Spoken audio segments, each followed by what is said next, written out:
So I appreciate all that you shared.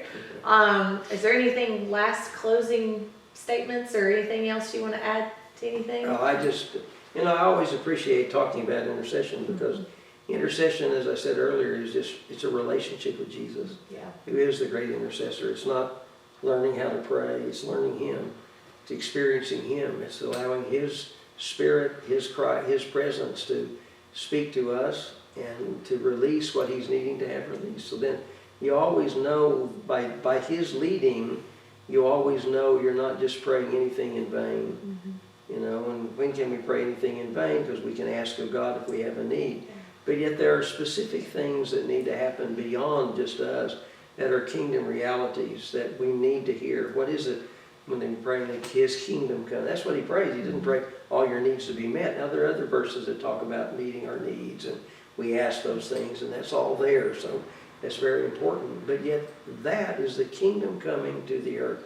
What is He saying today?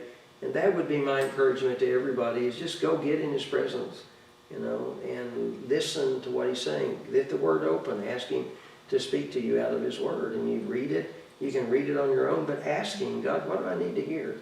And let Him lead you. And that begins a process of hearing and knowing. And it's a process of hearing and knowing out of the Scripture.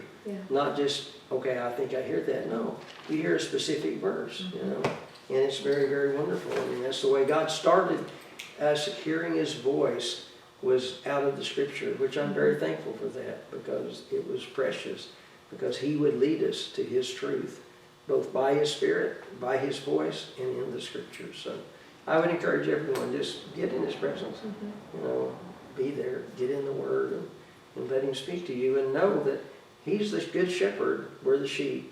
And Jesus said the sheep are to hear the shepherd's voice. And you, as a sheep, you have the opportunity to hear it. So, that's my longing. I want everybody to know Him in that kind of way.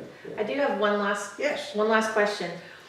Do you share publicly or even conversationally with people every time you're interceding for something, or do you protect those intercessions and guard them? That's a good question. There are times that I don't share certain things with people. Did you say maybe a little bit into why? Because I know when I started interceding, and I was so excited that a part of me wanted to go tell the world, look, I'm interceding for this and this, and wanted everybody to join me, and I realized very quickly, for me, that wasn't wisdom. Can you share why you think that you do and sometimes you don't? Well, again, it goes back to me that I will always look for the leading. Either I'm being led to share it or I'm not being led. It's just like I'm feeding on things right now with the Spirit that I'm not talking about. I share things all, well, God said this, He said this is what He's saying. But yet I'm always feeding on something else, that this is what I'm giving at this moment. But it's not, sometimes we can too prematurely share certain things. And other times there can be a lot of demonic activity to hinder, or even just humankind that can be a limit and a distraction. So you just follow, do I share it, do I not share it? Again, to me it's the relationship with Him. So and the wisdom of just, the way it all gets back to His Word, His voice, listening, knowing. I speak or I don't speak. That's good. Thank you. I appreciate your time. Thank you so much for sharing with us. We appreciate it. Thank you for this opportunity. I appreciate it very much.